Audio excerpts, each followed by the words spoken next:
Bismillahirrahmanirrahim. Assalamualaikum warahmatullahi wabarakatuh. Waalaikumsalam warahmatullahi wabarakatuh.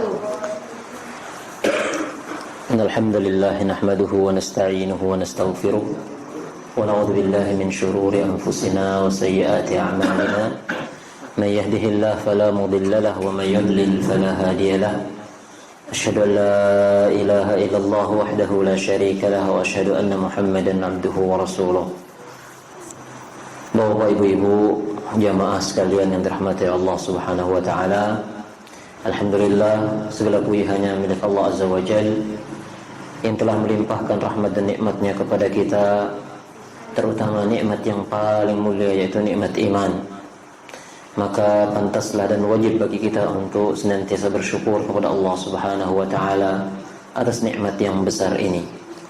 Berikutnya salawat berserta salam senantiasa tercurah limpahkan kepada baginda Nabi besar kita Nabi Muhammad sallallahu alaihi wasallam. Jamaah yang dirahmati Allah Azza wa Jalla, berhubung dengan dekatnya bulan Ramadan yang kurang lebih 2 pekan lagi akan datang, ya. Maka insyaallah materi pengajian kita alihkan dulu dari kitab yang biasa kita bahas, yaitu tentang Arkanu al-Islam, pembahasan tentang rukun-rukun Islam, untuk kita alihkan kepada pembahasan tentang Ramadan atau tentang puasa. InsyaAllah dalam 2 pertemuan sebelum Ramadan ini kita upayakan untuk bisa kita sampaikan hal-hal yang penting untuk kita ketahui, untuk kita ilmui. Jamaah yang dirahmati Allah Subhanahu wa taala, di antara cara terbaik untuk kita menyambut Ramadan adalah tentunya dengan kita bertafaqquh fid din, dengan cara kita berilmu, membekali diri dengan ilmu, terutama tentang ilmu puasa, tentunya tentang ilmu Ramadan. Ini adalah tentunya di antara hal yang sangat utama untuk kita menyambut Ramadan dengannya. Tidak sekedar dengan kita mempersiapkan makan dan minum, acara-acara yang biasa kita lakukan untuk menyambut datang Ramadan, tapi lebih daripada itu adalah agar bagaimana kita menyambut Ramadan ini, menjalankan Ramadan ini di atas ilmu. Kita menjalankan ibadah ini berdasarkan ilmu, tidak di atas kejahilan, tidak di atas kebingungan, tetapi betul-betul kita mantap menjalankan ibadah yang mulia ini dengan ilmu, sehingga kita bisa meraup pahala sebanyak-banyaknya karena kita mengilmui, kita tahu bagaimana cara kita memperolehnya. Karena banyak sekali peluang untuk kita mendapatkan kebaikan, mendapatkan ampunan, mendapatkan derajat yang tinggi di bulan Ramadan. Namun karena ketidaktahuan kita, akhirnya hal-hal itu terlewatkan, lolos begitu saja. Namun sebaliknya, bila kita mengetahui hal itu, akan ada motivasi dalam diri kita untuk kita tidak melewatkan kesempatan mulia itu. Nah, ini pentingnya untuk kita tafaqquh fi ad-din, berbekal dengan ilmu tentang agama yang mulia ini. Nabi kita sallallahu alaihi wasallam bersabda, "Man yuridillahu bihi khairan yufaqqihhu fid din." Barang siapa yang Allah kehendaki baginya kebaikan, maka caranya adalah Allah akan buat orang ini faqih, mengerti tentang hukum-hukum din, hukum-hukum agamanya. Semoga Allah Subhanahu wa taala memberikan taufik kepada kita, kemudahan bagi kita untuk kita bisa memahami perkara agama kita, untuk kita mengilmui apa yang akan kita amalkan, apa yang akan kita laksanakan dalam berupa ibadah-ibadah kita, terutama ibadah yang sudah ada di hadapan kita sebentar lagi, yaitu puasa di bulan Ramadan. Untuk pembahasan kita ini akan terfokus dalam beberapa poin, sekitar 10 poin yang berhubungan tentang Ramadan. Ya, insyaallah dalam 2 pertemuan ini semuanya bisa kita kelarkan. Baik. Ini saya sarikan dari kitab kecil yang ditulis oleh Profesor Dr. Shalih bin Abdul Aziz ibn Uthman Is-Sindi. Beliau ini salah satu dosen, ya, guru besar di kampus Islam Madinah. Kemudian ada juga kitab yang ditulis oleh Al-Allamah Syekh Abdul Aziz bin Abdul Ar-Rajihi, dan juga dengan panduan kitab klasik ya, yaitu Fathul Qarib Al-Mujib fi Syarh Alfaz At-Taqrib, atau Fathul Qarib syarah dari kitab Matan Abi Suja.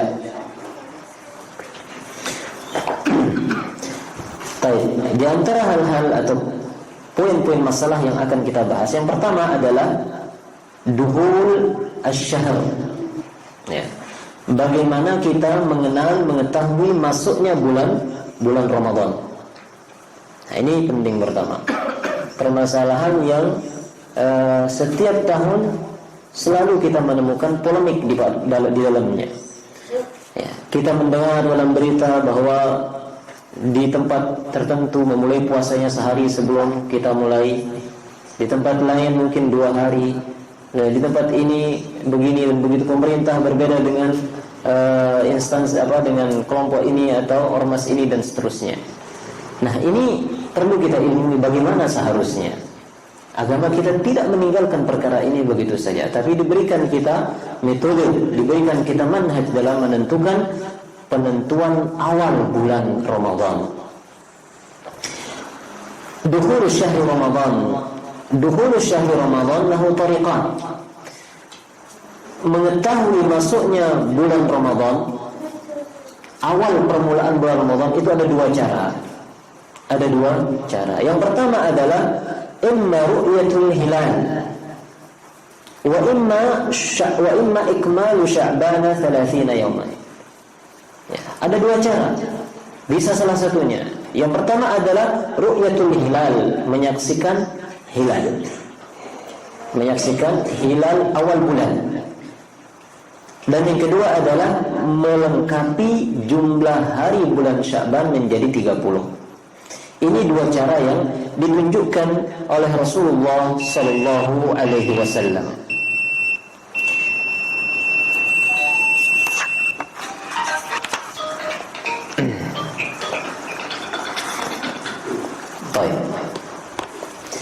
Rasul sallallahu alaihi wasallam bersabda tentang cara yang pertama jamaah, yaitu ru'yatul hilal. Melihat hilal Sya'ban, melihat hilal Ramadan di akhir bulan Sya'ban. Apa kata Rasul? La tasumu hatta tarawul hilala wa la tuftiru hatta tarawuhu fa in gumma alaikum faqduru lahu. Yang artinya, jangan kalian mulai puasa hingga kalian menyaksikan hilal. Hilal itu bulan awal, permulaan bulan pada tiap bulannya, yaitu bulan yang ada di langit. Jangan kalian memulai puasa hingga kalian melihat hilal, dan jangan kalian berbuka, maksudnya nanti di akhir Ramadan jangan kalian lebaran hingga kalian melihat hilal juga, yaitu hilal Syawal. Nah, ini standar yang digunakan oleh agama kita untuk menentukan musim-musim ibadah, yaitu dengan penentuan bulan Hijriyah, bulan yang ada di langit, ya. Bukan dengan perubahan musim, tetapi dengan bulan, ya, peredaran atau perjalanan bulan. Ya. Bulan itu awalnya kecil, ya, itu disebut dengan hilal. Terus dia jadi besar sampai puncaknya tanggal 15. Kemudian dari tanggal 15 dia berkurang sampai ujung bulan, seperti itu. Nah, ini 1 bulan. Nah, ini itu ukurannya satu bulan. Nah, dalam bulan Hijriyah, ya, jumlah bulannya juga 12 sama seperti Masehi. Hanya saja yang berbeda adalah hari. Kalau di Masehi itu bisa harinya dalam 1 bulan itu lebih dari 30, yaitu 31. Sementara dalam bulan Hijriyah maka harinya tidak akan pernah lebih dari 30 hari. Kalau kurang bisa 29. Ya, 29 atau 30. Maksimal 30. Maka hari ke-30 inilah yang kita ragukan. Apakah besok ini 30 ataukah sudah mulai bulan baru? Maka ru'yatul hilal itu biasanya dilakukan di hari ke-29 dari bulan Sya'ban. bulan sebelum Ramadan. Di tanggal 29 Sya'ban di sore harinya dilakukan ru'yah, melihat hilal. Nah, ini yang diajarkan Rasulullah SAW. Jangan kalian mulai puasa kecuali saya sedang melihatnya, ya. Dan juga kalian jangan berbuka kecuali sudah melihat hilal. Jangan lebaran kecuali sudah melihat hilal. Fa in gumma alaikum faqduru. Kalau itu tertutup dari kalian, tidak bisa menyaksikannya, maka perkirakanlah. Ya, perkirakan ini nanti tafsirnya di hadis yang lain, maksudnya adalah perkirakan dalam arti genapkan bulan Sya'ban menjadi 30.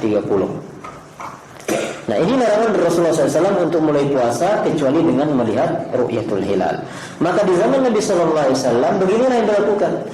Ya, ketika ingin menentukan awal Ramadan, maka ditunggu, mereka saling melihat. Yatara'awna al-hilal, mereka menunggu melihat hilal. Bila ada yang menyaksikan, maka mereka segera melapor kepada Rasulullah kalau mereka sudah melihat hilal.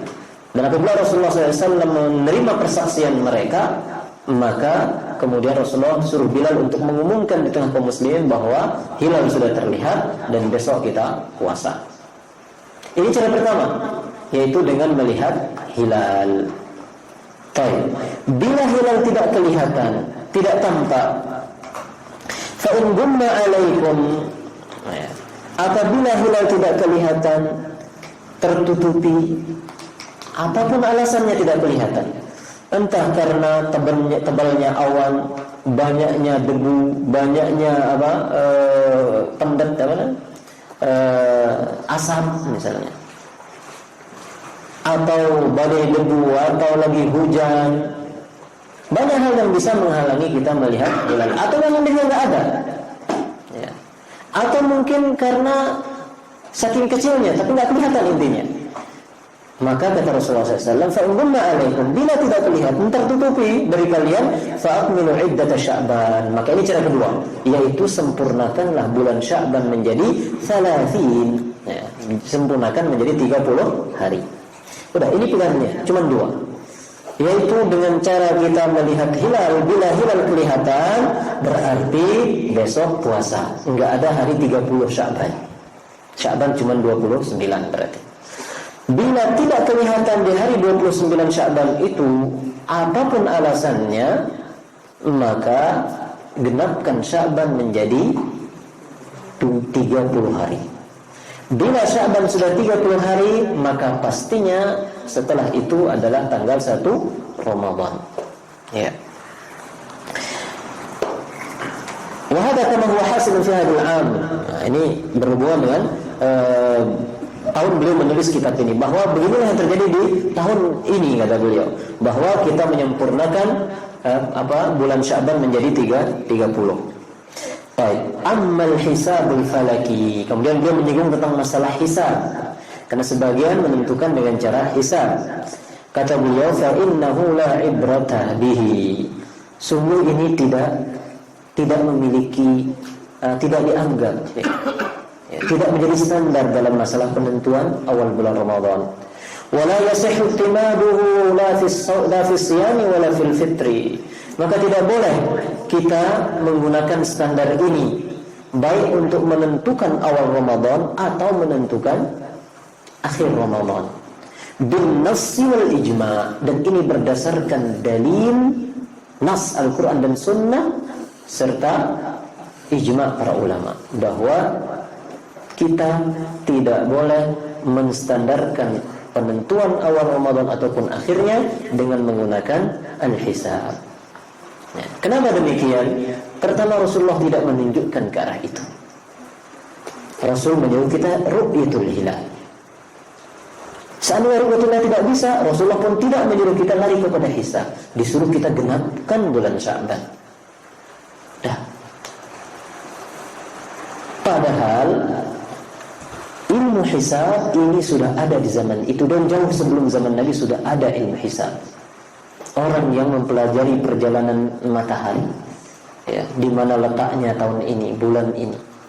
Namun Rasulullah SAW tidak mengarahkan kita untuk menentukan awal musim kita ibadah, yaitu bulan Ramadan, dengan cara itu. Tetapi lebih kepada cara yang familiar kepada kita semua, yang tidak membutuhkan begitu banyak alat, tidak membutuhkan keahlian tertentu. Semua orang bisa menentukannya. Ya. Nah, ini adalah cara yang mudah dilakukan di zaman dulu ataupun di zaman sekarang. Dan inilah Islam. Ya. Islam itu yusri. Ya. Maka sekali lagi kata beliau bahwa menyandarkan penentuan awal bulan Ramadan dengan metode hisab ini tidaklah dibenarkan berdasarkan nas-nas syar'i serta ijma'nya para ulama. Adapun nas dari sunnah, maka sabda Nabi tadi, la tasumu hatta tarau hilal. Jangan mulai puasa hingga kalian melihat hilal. Jangan kalian berhenti puasa kecuali kalian melihat hilal. Dalam hadis lain Rasulullah mengatakan, sumu li'riyati wa aftiru li'riyati. Berpuasalah karena kalian sudah melihatnya, dan berhentilah puasa karena juga kalian melihat hilal. Baik. Itu poinnya. Jadi penentuan Ramadan dengan dua metode, ru'yatul hilal atau menggenapkan bulan Sya'ban. Tapi untuk diperhatikan jemaah, melihat hilal itu oleh siapapun, ya, oleh semua kita berhak. Tetapi untuk menetapkan bahwa itu adalah hilal yang sahih dan besok mulai Ramadan, itu adalah haknya pemimpin. Itu haknya pemimpin. Maka orang yang menyaksikan hilal itu tugas utamanya bukan menyebarkan, tetapi melaporkan berita itu kepada pihak yang berwenang dalam masalah ini, yaitu Kementerian Agama kita. Disitulah mereka kemudian menyampaikan persaksian mereka. Maka bila diterima, kemudian pemerintah menetapkan hari itu adalah awal bulan Ramadan. Ya. Jadi nggak mesti pemerintah itu yang melihat. Ya. Bisa wakil-wakilnya atau orang-orang yang ditugaskan atau rakyat kemudian mereka melapor dan diterima. Bila tidak, maka itu urusan pemerintah. Kita tidak berhak untuk kemudian mengajak manusia berpuasa lantaran saya sudah melihat, tapi saya tidak dipercayai, sudah. Ya, kita serahkan ke pemerintah. Bila Anda yakin, maka laksanakan Anda. Jangan mengajak orang lain, karena itu akan menyebabkan kegaduhan di tengah masyarakat. Karena Rasulullah SAW ketika ada sahabat yang menyaksikan hilal, sahabat ini datang langsung kepada Rasulullah SAW. Ya, kemudian melaporkan. Rasul mengecek, engkau ini bagaimana? Muslim, bersyahadat. Baru diterima. Kemudian disuruh untuk mengumumkan di masyarakat. Bila ia tidak diterima, maka tidak akan diumumkan. Nah, ini yang penting untuk kita tekankan. Ini masalah pertama jemaah tentang bulan dengan awal penentuan bulan Ramadan. Al-mas'alatu tsaniyah, masalah yang pertama yang berhubungan dengan bulan Ramadan adalah apa yang disebut dengan Yaumus Syak, hari ragu-ragu. Nah, ada istilah hari ragu-ragu. Pernah dengar belum? Yaumus Syak. Apa itu? Yaitu hari yang kita ragukan ini sudah masuk Ramadan atau belum. Biasanya ini hari ke-30 bulan Sya'ban. Ya, seperti tadi misalnya ada orang ru'yatul hilal, ya, enggak kelihatan hilalnya. Maka diputuskan besok belum Ramadan. Namun sebagian orang was-was, waduh, ini jangan-jangan Ramadan, tapi ketika nggak kelihatan karena dia mendung misalnya.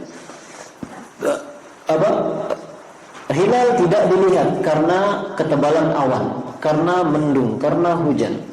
Sebagian khawatir, mungkin hilalnya sudah ada tapi nggak kelihatan. Akhirnya dia ragu kalau besok itu barangkali sudah masuk Ramadan.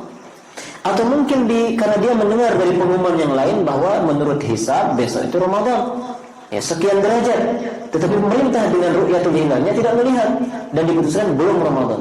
Nah, kadang dia sudah mendengar dari berita luar bahwa besok itu udah masuk bulan, udah ada hilal dengan kadar sekian-sekian tapi nggak kelihatan, akhirnya menjadikan dia ragu. Nah, ini hari dia meragukan. Ya. Hari yang diragukan. Artinya misalnya gini, Ramadan itu sekarang hari besok Rabu, Kamis. Dan diputuskan bahwa tadi tidak kelihatan hilal, maka artinya besok ini belum puasa. Kita puasanya Kamis. Itu keputusannya. Nah, sebagian orang ada jiwa syaknya, jiwa keraguan-raguannya, bahwa besok ini jangan-jangan sudah Ramadan.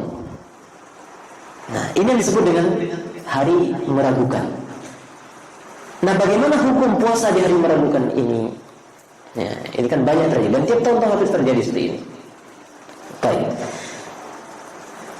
Kesimpulannya bahwa hari ini adalah hari termasuk hari yang dilarang untuk berpuasa. Kenapa demikian? Berangkat dari sabda Nabi sallallahu alaihi wasallam, "La yataqaddamanna ahadukum ramadhana bi shaumi yawmin aw yawmain." Janganlah di antara kalian itu mendahului bulan Ramadan dengan berpuasa sehari atau 2 hari sebelumnya. Nah, jelas kan? Dan itu hadis sahih diriwayatkan Imam Bukhari dan Muslim. Ya. Jangan dahului bulan Ramadan ini dengan cara berpuasa sehari atau 2 hari. Dan ini biasanya yang akan kena adalah orang-orang yang suka ragu-ragu tadi, was-was tadi. Agama menyuruh kita puasa kalau udah jelas ada hilal, kalau nggak ada maka lengkapi 30 hari. Udah jelas seperti itu. Adapun ada keraguan-raguan, jangan-jangan udah kelihatan, jangan sudah ada tapi nggak kelihatan dan sebagainya, maka ini disingkirkan. Datanglah larangan yang lebih tegas lagi. Jangan kalian puasa mendahului Ramadan, baik sehari ataupun 2 hari.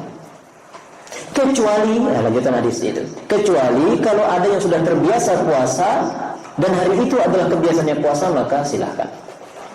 Misalnya hari Kamis diragukan apakah itu Ramadan atau belum. Kan dilarang puasa. Tetapi dia adalah orang yang biasa puasa Senin Kamis, maka nggak masalah dia puasa di hari itu.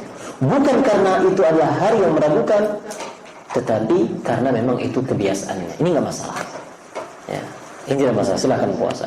Tetapi kalau dia berpuasa pada hari itu karena ragu, jangan-jangan ini sudah Ramadan, maka akhirnya dia mengambil gerakan atau ya prinsip preventif ya, lebih hati-hati. Akhirnya dilarang, tidak boleh. Rasul melarang, la yataqaddam ahadukum Ramadhana bi shaumi yawmin aw yawmain. Jangan mendahului Ramadan dengan puasa sehari atau 2 hari. Di hadis yang lain, ya, sahabat yang bernama Ammar bin Yasir mengatakan, Man sama anna Nabi sallallahu alaihi wasallam qala bahwa Rasulullah dari hadis ini diriwayatkan diceritakan oleh Ammar bin Yasir bahwa Rasulullah sallallahu alaihi wasallam bersabda, man sama al-yawm alladhi yushakku fihi faqad asa Abul Qasim. Barang siapa, ya, ada 2 redaksi di sini bahwa ini adalah ucapan Nabi atau ini adalah ucapan sahabat yang bernama Ammar. Barang siapa yang berpuasa pada hari yang diragukan, yaitu hari yang tadi itu, faqad asa Abul Qasim sallallahu alaihi wasallam. Maka artinya orang yang berpuasa ini telah durhaka, telah berbuat maksiat kepada Rasulullah sallallahu alaihi wasallam Abul Qasim. Sampai segitu ya, Pak. Jadi harapannya ini adalah kehati-hatian, harapannya lebih selamat, makanya dia berpuasa di hari yang meragukan itu. Nah, ternyata dilarang, bahkan dinilai sebagai sebuah maksiat. Nah, jadi nggak selamanya kehati-hatian itu bagus, jemaah. Apalagi kalau sudah berhadapan dengan redaksi-redaksi yang sangat jelas dari agama seperti ini. Di dalam Fathul Qarib disebutkan, wa yukrahu tahrima, dan dimakruhkan berpuasa pada hari yang diragukan. Tahrima, ini makruh yang hukumnya haram. Jadi bahasanya makruh, tetapi maksudnya makruh atau dibenci di sini adalah statusnya haram. Ya. Shauma yaumish syak bila sabab, bila itu tidak karena sebab. Nah, jadi mazhab Syafi'i juga menyatakan tentang keharaman berpuasa di hari yang diragukan ini. Nah, itu permasalahan kedua, ya, yaitu puasa pada hari yang diragukan. Yang penting kita ketahui apa maksudnya hari yang diragukan. Ya, yang kedua tadi hukumnya, bahwa puasa pada hari tersebut adalah puasa di antara puasa yang dilarang oleh agama kita. Bahkan orang yang berpuasa pada hari itu dinyatakan statusnya adalah berbuat maksiat. Tuh, kok puasa sampai dikatakan berbuat maksiat? Iya, karena dia menyelisih Rasulullah sallallahu alaihi wasallam. Al-mas'alatu tsalitsah, permasalahan yang ketiga.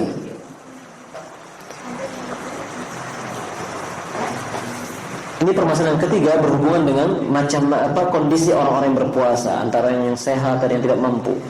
Tetapi saya lebih mengutamakan untuk membahas permasalahan yang nomor 9, karena ini sangat erat hubungannya dengan kita memulai ibadah. Ya, kita loncat ke permasalahan 9. Jadi masalah 1, 2 sudah kita kelarkan, sekarang kita lari ke masalah 9. Apa itu ta'yinun niyah? Nah, ini penting. Yaitu kita harus memantapkan niat ketika ingin ibadah puasa. Ya, memantapkan niat. Yalzamul muslima an yanwiya siyama liqaulin nabiy sallallahu alaihi wasallam innamal a'malu binniyat. Permasalahan yang ketiga, yang ini ada di masalah ke-9, kita anggap dia masalah ketiga, adalah menentukan niat. Wajib bagi seorang muslim untuk berniat berpuasa, untuk memasang niat puasa berdasarkan sabda Nabi SAW, innamal a'malu binniyat, bahwa amalan itu hanyalah dikatakan amalan, ibadah itu hanyalah disebut ibadah bila ia dibarengi dengan niat. Artinya, bila puasa ini mau dinilai sebagai ibadah, maka wajib harus ada niatnya. Demikian sholat, bila mau sholat itu dinilai ibadah, mesti ada niat. Bila mau mandi, bila mau berwudu dinilai ibadah, la budda minan niyah, mesti dia itu ada niat. Nah, jadi kalau ada orang berpuasa tidak berniat, meskipun dia tidak makan, tidak minum, kelaparan, haus seharian penuh, maka dia tidak dinilai sebagai ibadah puasa. Itu hebatnya niat ini. Ya. Sama kerjaan, yang membedakan adalah tekad di hati. Ya. Mesti ada niat. Bila tidak, maka tidak akan dinilai ibadah. Walakin hal yalzamu an yakli kulli yawmin fil laila allati tasbiquhu aw yakfi an yawfi awwal asy-syahri anhu jami'a. Tetapi apakah niat itu harus tiap malam ataukah cukup di awal bulan? Baik. Sebelum kita masuk ke dalam wajib di awal bulan ataukah tiap malam, maka di sini kita baca sedikit apa yang disebutkan di kitab Fathul Qarib tentang rukun puasa. Sini disebutkan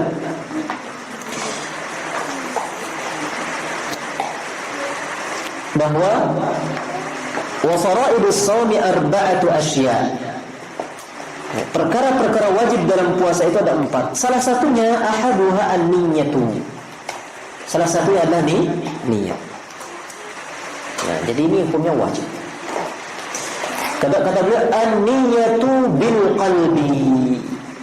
An-niyyatu bil qalbi. Niat itu di tempatnya di dalam hati. Niat itu tempatnya di dalam hati. Apa itu niat? Al-qasdu. Niat itu adalah kesengajaan melakukan sesuatu. Ya, jadi sungguh menyengaja melakukan sesuatu, itulah yang disebut dengan niat. Ya, itu yang disebut dengan niat. Ya. Maka apapun yang kita sengaja melakukannya berarti ada niat. Berarti ada niat. Dan hampir setiap pekerjaan yang akan kita kerjakan, entah itu ibadah ataupun tidak, hampir semuanya itu tidak pernah lepas dari niat, jemaah. Ya. Mesti ada niatnya. Karena bila seseorang itu tahu apa yang akan dikerjakan, mestilah dia berniat mengerjakannya. Itu namanya niat. Karena maka lawannya adalah orang yang tidak tahu kalau apa yang akan dia kerjakan, itu yang tidak berniat. Seperti orang yang terkaget. Kan dia nggak tahu, misalnya dia akan mukul orang di sampingnya, atau dia akan dorong orang, saking kagetnya dia lakukan. Nah itu tidak ada niat, karena dia nggak tahu. Tetapi selama perbuatan itu berangkat dari ilmu, dari hal yang kita tahu, mestilah ada niat, jemaah. Sekarang misalnya, saya ingin sholat, dan tahu saya ingin sholat, ya pastinya saya sudah berniat, pastinya hati itu sudah bertekad untuk sholat. Saya ingin wudu, demikian juga mestinya kita sudah ada dalam hati kita. Gak mungkin kita sempoyongan tiba-tiba temukan diri kita sedang berwudu. Mustahil. Kalau seperti itu berarti itu di luar kesadaran, maka itu tidak dinilai ibadah. Tetapi selama pekerjaan ini kita tahu kita akan mengerjakannya, maka bisa dipastikan di situ ada niat. Makanya an-niyatu tatba'ul ilm. Ya, niat itu berbarengan dengan ilmu. Maksudnya ilmu tentang apa yang kita kerjakan. Ya. Sehingga sebenarnya yang namanya niat itu sederhana. Sesuatu yang kita kerjakan dan kita bertekad mengerjakannya, itu sudah niat. Dan bisa dikatakan an-niyatu bil qalbi. Niat itu di dalam hati. Ya, di kitab yang lain, di kitab Kifayatul Ahyar mengatakan wala yushtaratun nutq, dan tidak disyaratkan untuk diucapkan yang namanya niat. Bila khilaf, dan itu tidak ada perbedaan pendapat di kalangan para ulama bahwa niat itu tempatnya di hati dan enggak harus diucapkan. Ada yang menganjurkan untuk diucapkan. Seperti kata-kata nawaitu shauma ghadin, sini juga disebutkan. Ya. Tetapi yang lebih bagus katanya di ini adalah ucapan ayyaqula syahsu nawaitu shauma ghadin an ada'i fardhi ramadan hadhihi sana lillah. Ya. Itu ada. Makanya banyak masyarakat kita kemudian yang mengucapkan ucapan ini. Ya. Tapi pada dasarnya kembali kepada hukum aslinya niat itu bil qalbi, di dalam hati. Sehingga apabila niat sudah terpasang di dalam hati, maka dia sah diucapkan ataupun tidak. Diucapkan ataupun tidak. Dan niat ini sekali lagi laisa sa'batan, tidak sulit, mudah. Seperti tadi, bila kita sudah mengajar melakukan sesuatu, maka itu artinya kita sudah berniat. Ya. Dan sepakat para ulama bahwa niat itu di dalam hati dan cukup di dalam hati dan tidak harus diucapkan. Kenapa tidak harus diucapkan? Ya, bahkan sebagian melarang mengucapkannya. Dalilnya sangat jelas Rasul tidak pernah mengajarkan ucapan niat. Udah. Di samping itu sepakat semua ulama yang semua mazhab bahwa di hati tempatnya dan tidak harus diucapkan. Baik, itu niat. Jadi bila malam Ramadan awal sudah datang, ya, informasi sudah disebar oleh pemerintah, malamnya kita mulai tarawih, ya, tengah malamnya pun kita nyahur, ya. Bukankah semuanya ini sudah menunjukkan bahwa kita semua sudah bersiap-siap untuk puasa besok? Maka kemudian bila ada yang menyatakan dirinya besok pagi, waduh saya lupa berniat tadi malam, padahal dia tahu besok Ramadan, dan dia tahu akan berpuasa besok, malamnya dia salat tarawih, malamnya dia makan sahur, namun dia kemudian mengatakan dirinya belum berniat. Loh, kenapa? Karena dia lupa mengucapkan ucapan ini, nawaitu shauma ghadin an ada'i fardhi ramadan hadhihi sana. Maka yang seperti ini tidak masuk akal. Ya. Kenapa? Karena itu bukan syarat. Yang namanya niat adalah Anda menyengaja untuk melakukan suatu perbuatan, untuk melaksanakan suatu ibadah. Anda ucapkan ini atau ini bukanlah standar sah dan tidaknya niat. Jadi oleh Mazhab Syafi'i juga ya, mengatakan ini sekedar lebih mendukung saja, tapi bukan syaratnya.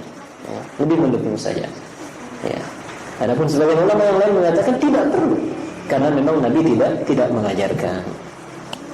Baik. Masalah berikutnya tentang masih berhubungan niat adalah bahwa wajib niat ini dipasang di malam hari. Batas limitnya sebelum terbit fajar, sebelum waktu subuh. Ya. Maka waktunya itu mulai dari maghrib sampai sebelum subuh. Nah, jadi selama ini tenggang waktu ini maka mesti sudah kita berniat untuk puasa besok. Bila tidak, maka tidak sah. Seperti dia bisa berniat setelah azan misalnya, maka tidak diterima. Ya. Rasulullah SAW bersabda, "Man lam yujmi' as-siyami fil laili aw qabla al-fajr fala siyama lah." Barang siapa yang belum berniat di malam hari sebelum fajar, maka puasanya tidak diterima. Nah, itu dia. Jangankan dia tidak berniat puasa seharian, bahkan terlambat berniat saja, itu sudah tidak dianggap puasa. Kenapa? Karena ini syaratnya, ini adalah rukunnya. Puasa itu dihitung dengan niatnya. Maka ketika orang puasa di tengah malam, ketika orang berniat sebelum subuh dan datang waktu subuh, itu sudah terpasang niat. Terus niat itu membarengi sampai berbuka. Bila dia lupa berniat dan berniatnya setelah sholat subuh atau setelah masuk waktu subuh, berarti ada ruang di situ, ada waktu yang di situ kosong dari niat. Berarti dia tidak lengkap puasanya. Karena puasa itu dari terbit fajar sampai terbenam matahari. Sementara dia puasanya sejak masang niat, yaitu kapan? Setelah qamat subuh. Nah, berarti kan kosong. Maka dia tidak sah. Ya, ada bagian dari wajibnya kita puasa, ternyata dia tidak memasang niat di situ. Maka niat itu jemaah harus sebelum subuh. Maka dari malamnya ya, kita berniat. Dan itu tidaklah susah ya. Kembalikan kepada niat yang asli, yaitu niat di hati ya. Walaupun kita katakan apakah, misalnya di sini dikatakan apakah wajib tiap malam atau cukup di awal Ramadan. Nah, bayangan kita kalau di awal Ramadan itu lebih gampang. Sekali kita berniat terpasang untuk 1 bulan. Kalau tiap malam berarti tiap malam kita harus berniat. Wah, susah sekali. Kita harus mengamalkan. Nah, kenapa dipandang susah? Karena orang menganggap niat itu adalah ucapan yang tadi nawaitu sama ghad. Kalau enggak mengucapkan ini berarti belum berniat. Akhirnya kalau ada yang kelupaan, ada yang bahkan mungkin tidak bisa mengucapkan, dianggap belum berniat. Maka akhirnya menjadi susah dia. Tapi kalau kembali kepada esensi niat itu sendiri, bahwa niat itu adalah kesengajaan di dalam hati melakukan suatu ibadah ya, tanpa harus diucapkan, maka dia akan menjadi ringan sekali. Setiap malamnya mesti kita sadar besok masih puasa, kita besok puasa. Sudah terbentuk niat. Kecuali kalau ada seorang mengatakan besok saya tidak puasa. Kenapa? Karena saya mau safar. Besok saya tidak puasa. Kenapa? Karena saya mau operasi. Nah, itu jelas dia tidak berniat. Nah, sudah dia tidak berniat, tiba-tiba pas jadwal operasi jam 10 siang pagi, batal operasinya. Bukan, saya belum makan, asal lanjutkan puasa saya. Enggak bisa. Anda tidak berniat. Nah, itu contohnya. Tetapi kalau normal hidup kita, awal puasa, hari awal kita puasa, kedua, ketiga, dan seterusnya, kok ya sudah aman. Ya. Maka tiap malamnya secara otomatis niat itu terpasang. Nah, maka tidak perlu kita mensusahkan niat ini, karena setiap kita menyadari amal yang kita kerjakan, maka otomatis niat itu telah terpasang. Nah, itu permasalahan yang ketiga. Baik. Masalah yang keempat. Ya, masalah yang keempat. Ini penting ini, tentang kondisi orang-orang yang berpuasa. Al-ajiz wal mari, orang-orang yang sakit atau secara umum orang yang tidak mampu untuk berpuasa di bulan Ramadan. Bagaimana mereka? Nah, ini penting.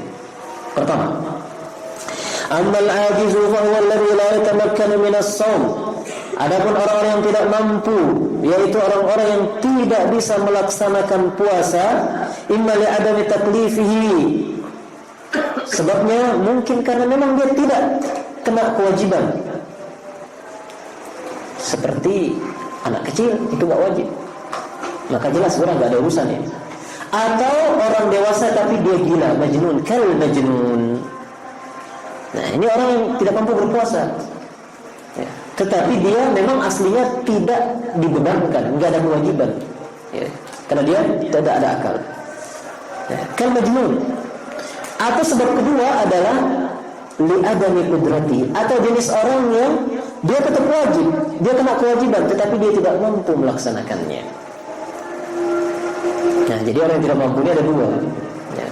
Ada yang tidak mampu orang yang tidak mampu karena memang dia tidak diwajibkan, seperti orang yang gila. Sudah enggak ada urusan, baik, selesai sudah. Enggak perlu dibahas. Ya, dia enggak berpuasa dan enggak ada apa-apanya. Ada jenis yang kedua yang tidak mampu berpuasa, namun dia masih menjadi seorang hamba yang tetap memiliki kewajiban. Ya. Amma in kana min ahli taklif, kalau dia itu adalah orang yang masih diwajibkan berpuasa, Ya, tetapi dia tidak mampu berpuasa, wadzalika kakabiris sin, yaitu seperti orang yang lanjut usia, alladzi la yastati'u siyam, yang tidak mampu berpuasa. Ya. Orang yang sudah sepuh, umurnya sudah 70 ke atas, 80 terus ke atas, ini kan kadang nggak mampu berpuasa. Ya.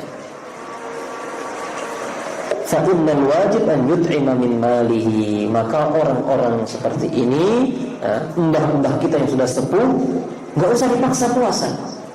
Ya. Apalagi kalau membahayakan, jangan. Ya. Bilang sama beliau itu, sudah, Anda diberikan keringanan untuk tidak berpuasa. Terus apa? Apakah dia akan mengqadanya, menggantinya dari yang lain? Juga tidak mungkin, karena dia akan terus makin tua. Apa lantas? Yut'ima, fa innal wajiba ay yut'ima min malihi. Maka tugas kewajiban orang yang seperti ini kondisinya adalah mengganti puasa itu bukan dengan puasa, tetapi dengan memberikan makanan yang disebut dengan fidyah. Apa fidyahnya?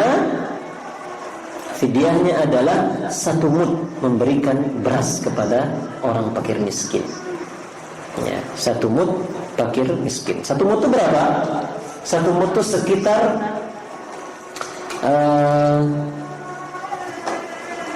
1/4 dari 1 sok. Berapa lagi itu?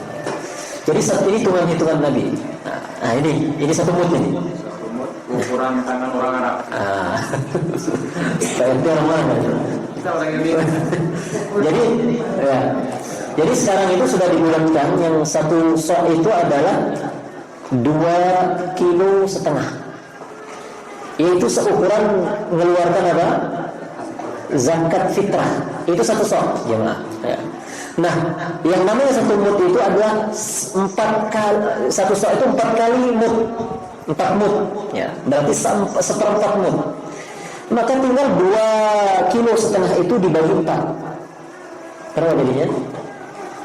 Kalau ya, segitu. Kurang segitu kan? Nah, seukuran gitu. Jadi itu fidyahnya. Itu yang dibagikan kepada fakir miskin.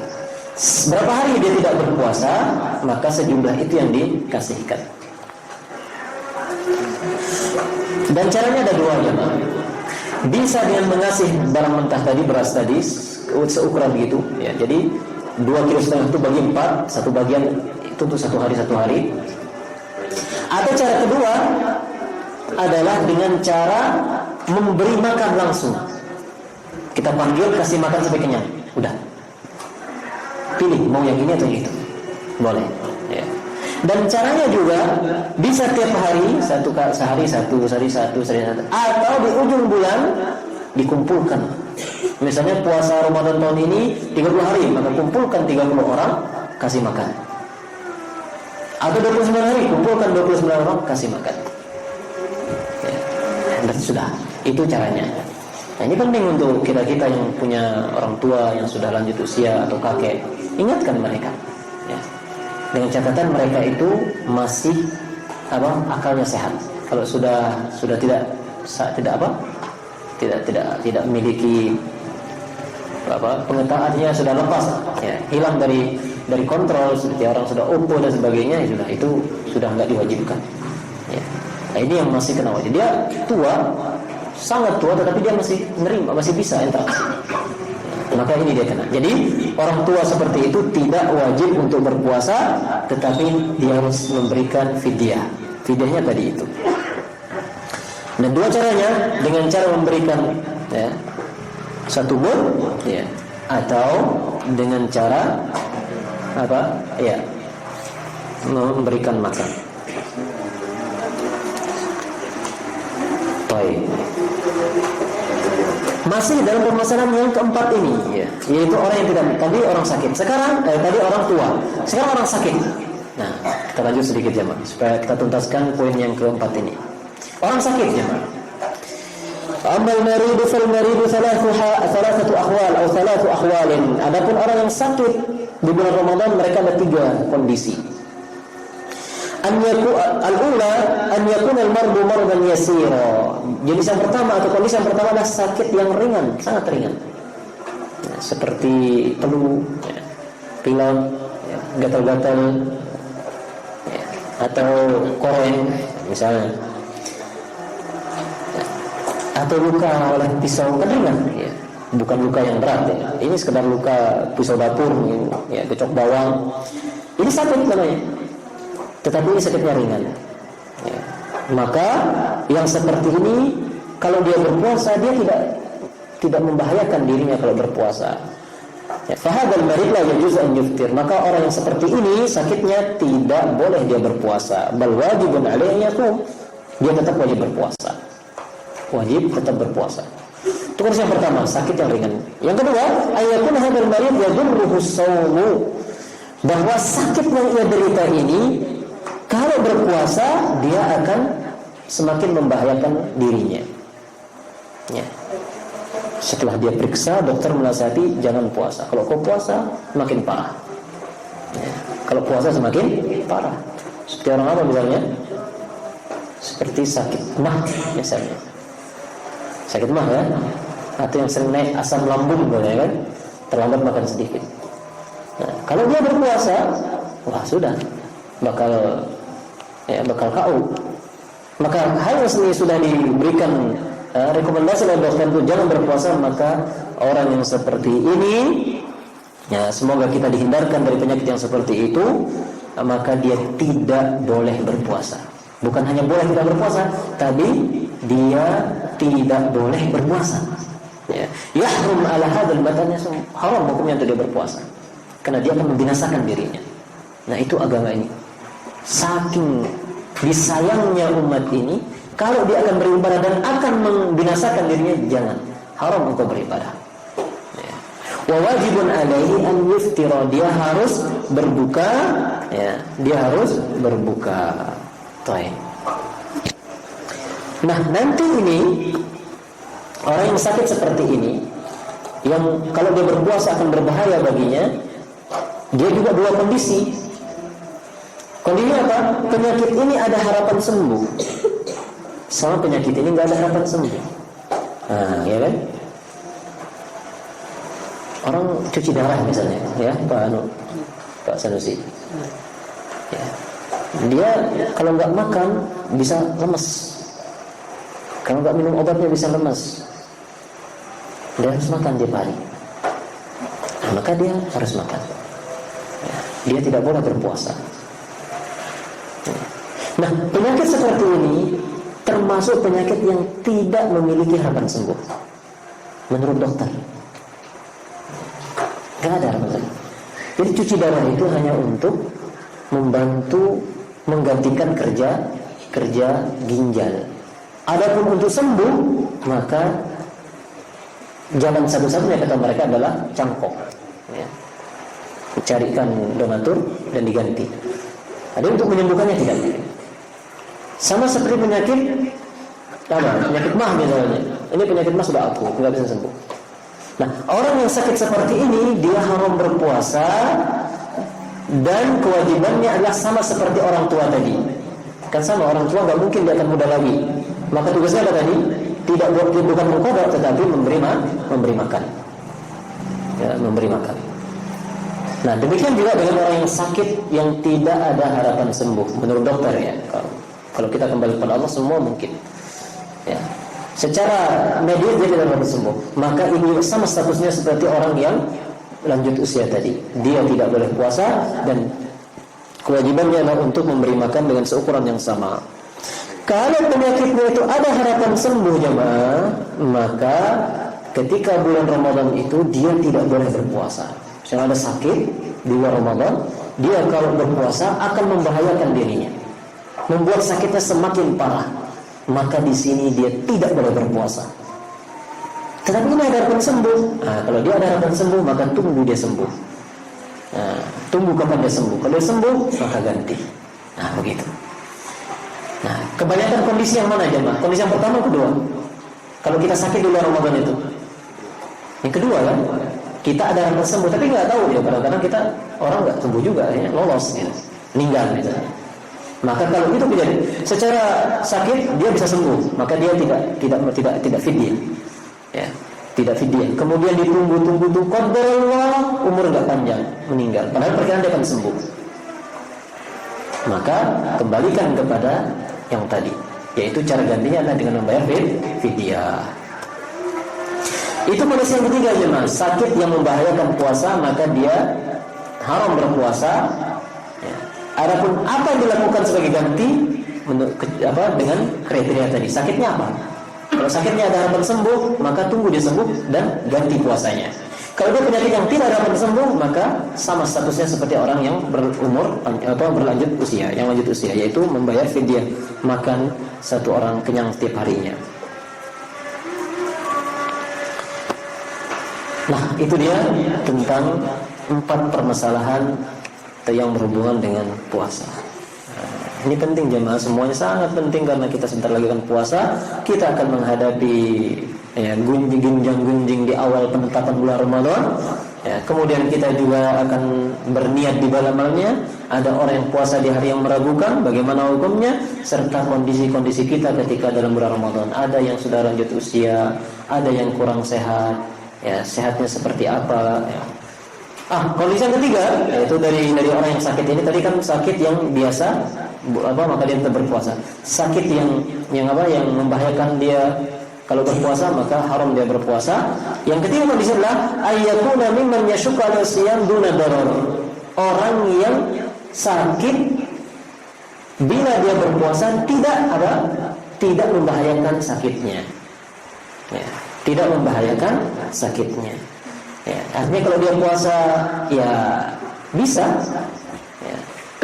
Kalau dia nggak puasa juga nggak akan mempercepat sembuhnya. Kalau dia puasa juga tidak akan memperlambat sembuhnya. Maka seperti ini boleh. Ya, 50-50. Silakan dia puasa, silakan tidak. Ya, nggak masalah. Ya. Jadi pertama sakit yang tetap harus puasa. Yang kedua sakit yang haram berpuasa. Dan yang ketiga adalah 50-50. Ya. Di mana jenis sakit inilah jenis yang tidak membahayakan kalau dia berpuasa. Cuman agak berat gitu aja. Berat iya, tetapi tidak membahayakan puasa. Maka boleh dia berpuasa, boleh tidak. Kalau dia tidak berpuasa, ganti di hari yang lain. Kalau dia berpuasa, maka itu juga bagus dan dia tidak punya hutang. Wallahu ta'ala a'lam. Demikian jemaah yang rahmatullah subhanahu wa ta'ala, pembahasan kita malam ini tentang beberapa hal yang berhubungan dengan puasa. Insyaallah masih tersisa 6 perkara lagi yang berhubungan tentang masalah puasa ini dari Ashru Masail Muhimmah fi Shiyam, dari kitab kecil yang berjudul 10 masalah penting yang berkenaan dengan puasa. Wallahu ta'ala alam. Tafadhal seperti biasa bila ada yang kita diskusikan.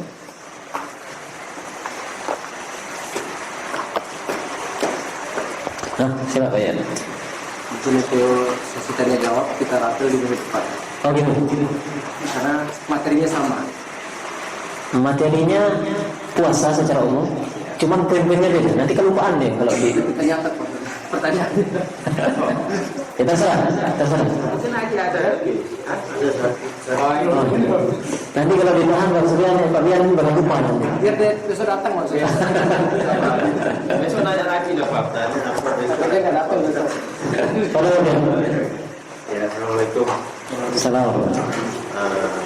Kalau misalnya ini yang sakit itu tadinya didiagnosa dia bisa akan melakukan puasa setelah sembuh. Kalau dia meninggal dunia, apakah pihak waris yang membayar anunya itu fidyahnya akan menjadi hutang atau